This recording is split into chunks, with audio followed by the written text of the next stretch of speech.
कहा जाता है रक्तदान महादान, सबसे बड़ा दान। तो आज की वीडियो में हम ब्लड डोनेशन से संबंधित जानकारियों के बारे में बात करने वाले हैं। आज की वीडियो में हम जानेंगे ब्लड डोनेशन के क्या क्या फायदे हैं, इसके क्या क्या नुकसान है और इनसे जुड़ी कुछ मिथक जो समाज में फैली हुई है वो कौन कौन सी है। तो इन सभी सवालों के जवाब आपको इस वीडियो में मिलने वाली है, तो वीडियो में बने रहें। सबसे पहले जान लेते हैं ब्लड डोनेट करने के कौन कौन से फायदे हैं। देखिए, ब्लड डोनेट करने के अनेकों फायदे हैं, जैसे कि ब्लड डोनेशन आपके सेहत के लिए बहुत फायदेमंद है, जैसे कि शरीर और मन दोनों पर अच्छा असर पड़ता है। दिल की सेहत में सुधार होती है। माना जाता है कि खून में आयरन की ज्यादा मात्रा दिल की बीमारियों के खतरे को बढ़ा देती है, लेकिन नियमित ब्लड डोनेट करने से आयरन की मात्रा कंट्रोल में रहती है, जिससे दिल हेल्दी रहता है। ब्लड डोनेट करने के बाद शरीर खून की पूर्ति में लग जाता है और शरीर लाल कोशिकाओं का निर्माण ज्यादा करता है, जिससे आपकी सेहत में सुधार हो सकती है और शरीर बेहतर तरीके से कार्य करता है। वजन कंट्रोल। ब्लड डोनेशन के बाद लाल कोशिकाओं का लेवल अगले कुछ महीनों में बराबर हो जाती है। इस बीच स्वस्थ डाइट और नियमित व्यायाम से वजन कंट्रोल करने में मदद मिलती है। हालांकि रक्तदान को वजन कम करने का तरीका नहीं कहा जा सकता, ऐसे में जानकारों का सलाह जरूर ले। कैंसर का खतरा कम होना। नियमित ब्लड डोनेट करने से जो खून में आयरन की मात्रा कंट्रोल में रहती है, उससे कुछ प्रकार के कैंसर का खतरा भी कम होता है। ब्लड प्रेशर में सुधार। ब्लड डोनेशन से शरीर की फिटनेस सुधरती है और इससे ब्लड प्रेशर कंट्रोल करने में मदद मिलती है। Health checkup. ब्लड डोनेट करने का एक फायदा यह भी है कि इस प्रक्रिया में आपके खून की जांच भी फ्री हो जाती है। इस जांच में हीमोग्लोबिन का स्तर चेक किया जाता है और कुछ संक्रमणों और कुछ बीमारियों की भी जांच की जाती है। तो 1 यूनिट ब्लड 3 लोगों की जान बचा सकता है। ये इसका मतलब यह है कि ब्लड डोनेशन न केवल डोनर के लिए फायदेमंद है, बल्कि समाज के लिए भी अच्छी है। अब बात कर लेते हैं कौन कौन ब्लड डोनेट नहीं कर सकते हैं। जिसकी उम्र 18 साल से कम और 65 साल से ज्यादा हो, तो वे लोग ब्लड डोनेट नहीं कर सकते हैं। अगर आपको सामान्य हेल्थ प्रॉब्लम है, जैसे कि बुखार, सिर में दर्द, सर्दी, खांसी, जुकाम या दस्त हो, तो आप ब्लड डोनेट नहीं कर सकते। अगर आपको डायबिटीज है, यानी कि शुगर की बीमारी है और इंसुलिन इंजेक्शन का इस्तेमाल करते हैं, तो आप ब्लड डोनेट नहीं कर सकते। लेकिन अगर आप डायबिटीज को डाइट और ओरल दवाइयों से कंट्रोल में रखें, तो आप फिर बेझिझक रक्तदान कर सकते हैं। ब्लड डोनेट करने के लिए आपका वजन 45 किलो से ज्यादा होना चाहिए और आपका हीमोग्लोबिन लेवल 12.5 ग्राम से ज्यादा होना चाहिए। महिलाओं के लिए ये ध्यान रखना बहुत ही महत्वपूर्ण है कि अपनी डिलीवरी के 1 साल बाद ही ब्लड डोनेट करें, और वो भी तब जब आपने ब्रेस्ट फीडिंग बंद कर दिया हो। डोनर को किसी प्रकार का इन्फेक्शन नहीं होना चाहिए। जैसा कि आप जानते हैं कि ब्लड का सेफ होना बहुत जरूरी है। जैसे अगर किसी डोनर को हेपेटाइटिस है,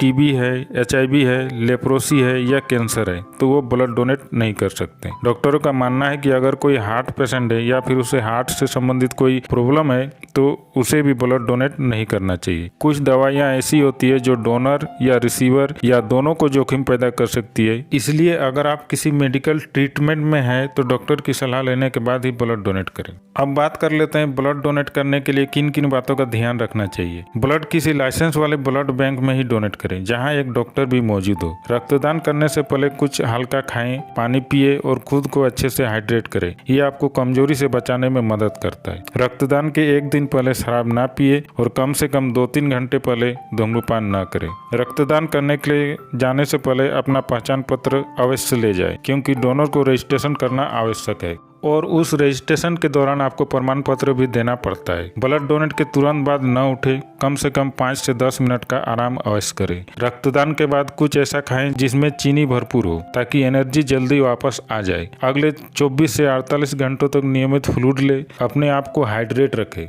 रक्तदान के 4 से 5 घंटे तक कठिन शारीरिक परिश्रम ना करें, भारी चीजें ना उठाएं और उसके बाद आप अपना रूटीन फॉलो कर सकते हैं। और अगले 24 घंटों तक आप अपना संतुलित खाना ही खाएं। एक्सपर्ट का कहना है कि ब्लड डोनेट करने के 24 घंटे तक धूम्रपान और शराब का सेवन न करें। अब बात कर लेते हैं ब्लड डोनेशन से जुड़ी कुछ मिथक के बारे में जो समाज में फैली हुई है। यहाँ पर पहला मिथक है, रक्तदान करना आपके स्वास्थ्य के लिए हानिकारक है या आपके शरीर को कमजोर कर देते हैं। तो ये बिल्कुल गलत है। जैसा कि आप जानते हैं कि रक्तदान आपके स्वास्थ्य के लिए बहुत ही लाभदायक है। अगर आप ये सोचते हैं कि रक्तदान करने के बाद आपके शरीर में खून की कमी हो जाएगी, तो आप बिल्कुल गलत है। रक्तदान करने के 48 घंटों में ही आपका शरीर रक्त का या ब्लड का रिप्लेसमेंट कर देता है। इतना ही नहीं, अगर आप एक सेहतमंद या हेल्दी सिटीजन है, तो अगले 3 से 4 महीनों में फिर से ब्लड डोनेट कर सकते हैं। रक्तदान के बारे में कुछ लोग ये भी समझते हैं कि ये एक बहुत ही दर्दनाक प्रक्रिया है, तो ऐसा बिल्कुल भी नहीं है। है। सिर्फ कुछ ही सेकंड के लिए आपको सुई की चुभन का एहसास होगा, उसके बाद आपको पता भी नहीं चलेगा और आप ब्लड डोनेट कर लेंगे। अगर आपको ये लगता है कि कॉलेज, स्कूल या अन्य प्रकार की कमिटमेंट को छोड़ना पड़ेगा या फिर छुट्टी लेनी पड़ेगी, तो ये पूरी तरह असत्य है। एक मिथक यह भी है कि रक्तदान करने से HIV या फिर दूसरे किसी इन्फेक्शन का संक्रमण हो सकता है। जैसा कि मैंने बताया, जब तक आप रजिस्टर्ड लाइसेंस शुदा ब्लड बैंक में जाके ब्लड डोनेट करते हैं, वहाँ पर आपको डरने की कोई कारण नहीं है। ये जो रजिस्टर्ड ब्लड बैंक वाले होते हैं वो एक गवर्नमेंट के सारे प्रोटोकॉल को फॉलो करते हैं। यहाँ तक कोविड में भी कोविड प्रोटोकॉल को फॉलो करते हैं, तो इसमें डरने की कोई जरूरत नहीं है। अब बात करते हैं कोविड वैक्सीन लगवाने के कितने दिन बाद ब्लड डोनेट कर सकते हैं। National blood transfusion council NBTC द्वारा गठित विशेषज्ञ समिति ने कहा है कि कोविड-19 का टीका लेने के 14 दिन बाद आप ब्लड डोनेट कर सकते हैं। इसी प्रकार अगर आप कोविड-19 से रिकवर हुए हैं तो गवर्नमेंट की गाइडलाइन के अनुसार रिकवरी के 28 दिन बाद आप ब्लड डोनेट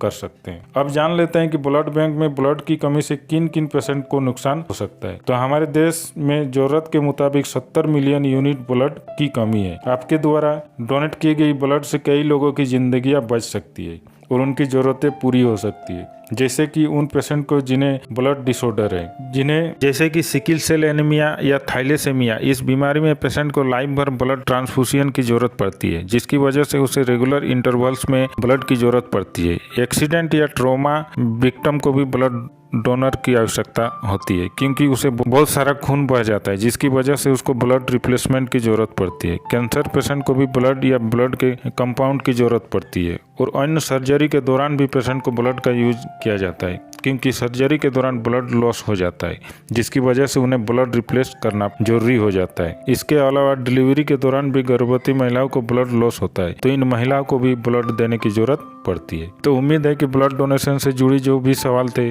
उनके जवाब आपको मिल चुके हैं। अगर आप ब्लड डोनेट कर सकते हैं तो जरूर करें, क्योंकि इससे किसी की जिंदगी बच सकती है।